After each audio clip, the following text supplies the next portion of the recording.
How Jeff Bezos went from zero to $200 billion in 2025. When Jeff Bezos founded Amazon in 1994, it was just a small online bookstore operating out of his garage. But by the turn of the century, he had ousted Barnes & Noble as America's top book retailer, and by 2018, Amazon eclipsed $1 trillion in market capitalization. Here's how Jeff Bezos went from zero to $200 billion in 10 ruthless secrets. Number 1. Obsess over the customer, not competitors. It's a truth so obvious, yet so few companies actually do it. Bezos insisted that Amazon start with the customer and work backwards, insisting that delighting customers would drive the loyalty and word of mouth necessary to beat competitors long term. This obsession led to innovations like one-click ordering and Prime's 2-day shipping, which created barriers that competitors like Walmart struggled to match. Harvard Business Review. How Amazon became so good at what it does states that Amazon creates customer-centric solutions before copycat competitors can launch inferior alternatives. In his 1997 shareholder letter, Bezos wrote, "Our singular focus is on being Earth's most customer-centric company." And in 2018, he reiterated this strategy. We don't need to win every battle. We just need to win the important ones. And we have to keep reinventing ourselves, because if you don't keep getting better, you're automatically getting worse. This relentless customer obsession enabled Amazon to expand far beyond books into any product category imaginable, and solidified its place as America's top online retailer. Number 2, long-term thinking and willingness to sacrifice short-term profits. Since going public, Bezos has consistently emphasized Amazon's willingness to reinvest earnings into growth rather than maximize quarterly profits. In fact, Amazon has only turned a profit in 5 of the past 15 years. Bezos told Barbara Walters in 2013, "It's all about the long term." This enabled Amazon to make massive investments in fulfillment centers, AWS infrastructure, and R&D that built economic moats around its core retail business. Looking back, we see that these investments paid off big time. But at the time, Wall Street analysts were constantly pressuring Bezos to turn Amazon into a profitable enterprise. Amazon 2004 IPO prospectus stated, "Our business strategy is to continue to invest heavily in our growth, even if it means operating at a loss for the foreseeable future."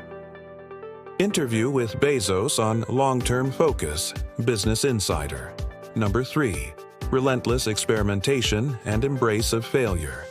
Amazon runs hundreds of experiments each year, most of which fail, but the hits like AWS and Marketplace generate outsized returns. The key is learning from failures fast and pivoting quickly. According to Brad Stone's book, The Everything Store, Bezos established an A/B testing culture where employees could run controlled experiments on customers without needing management approval. In his 2016 shareholder letter, Bezos wrote, "If you're not failing, you're not innovating enough."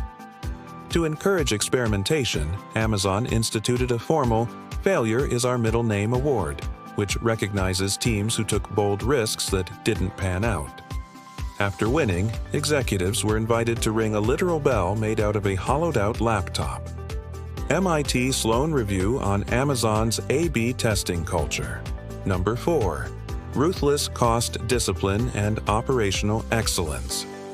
By relentlessly optimizing every cost center from warehouse robotics to supply chain algorithms, Amazon drives unit economics that undercut competitors while still generating massive revenue.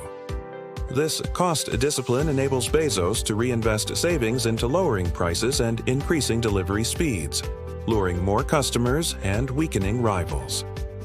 In 2017, Forbes noted that Amazon's ability to reduce logistics costs by 60% between 2012 and 2016 helped them increase wages, offer free shipping, and operate at a razor-thin margin.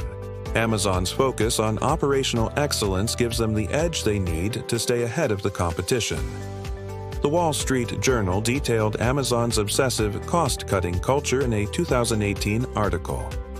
Number 5. Build a flywheel and protect its bearings. At a 1998 company meeting, Bezos reportedly explained that Amazon was building a flywheel, a self-reinforcing system where lower prices attract more customers, leading to more third-party sellers wanting to list their products on Amazon, which provides customers with a broader selection, leading to an even better customer experience and more sales. Each element of the flywheel amplified the others, creating durable momentum. In Good to Great, Jim Collins identified Amazon as one of the few companies successfully executing this strategy. When asked about the flywheel concept in a 2019 interview, Bezos said, "It's a really useful way to think about our businesses. By understanding how each part of the flywheel impacts the whole, Amazon can make decisions that reinforce the system and maintain its momentum." Number 6. Mastery of scale and network effects. Amazon's vast scale allowed them to rapidly expand into new categories and geographies, benefiting from powerful network effects. More buyers on the platform attracted more sellers, which drew in even more buyers. This virtuous circle cemented Amazon's market leadership in e-commerce.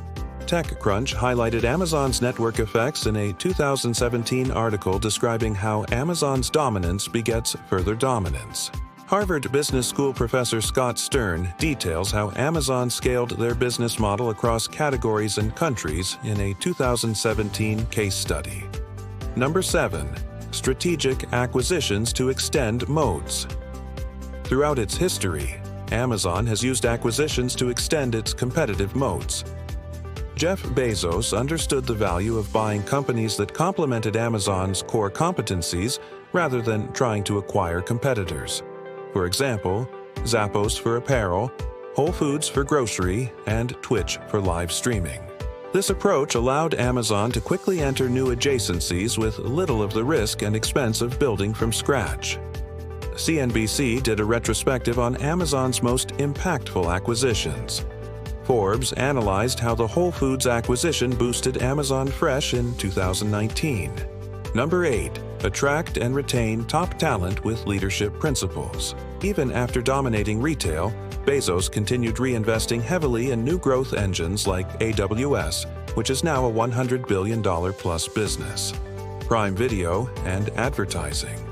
To fund these initiatives, Amazon dramatically scaled back its workforce in the early 2000s.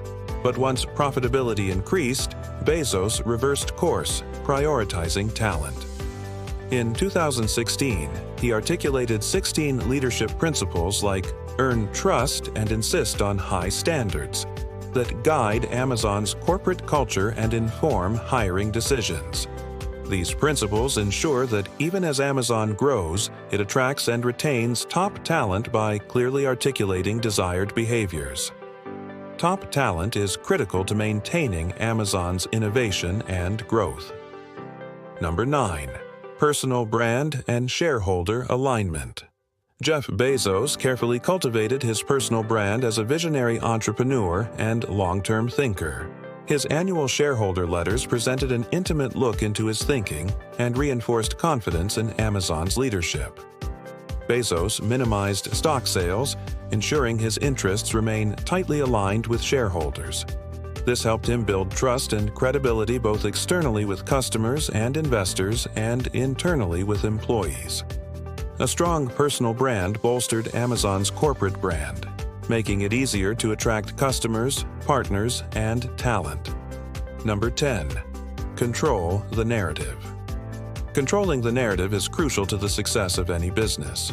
This involves managing your reputation, shaping public perception, and telling your story to build trust and credibility. Amazon has demonstrated control over its narrative through several key tactics. First, Amazon controls the shopping experience.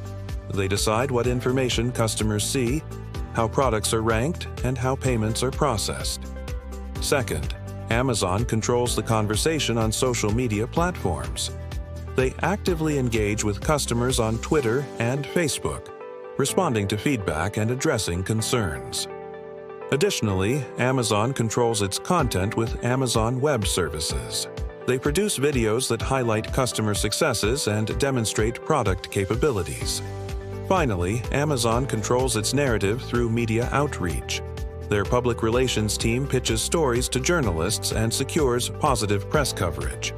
By controlling the narrative, Amazon builds trust with customers and investors, shaping their perception of the brand and driving business outcomes. While some argue that Amazon has excessive power, their rise to prominence showcases the benefits of relentless customer focus, disciplined execution, and a willingness to challenge conventional wisdom. What lessons can you apply to your own business or career? Let us know in the comments.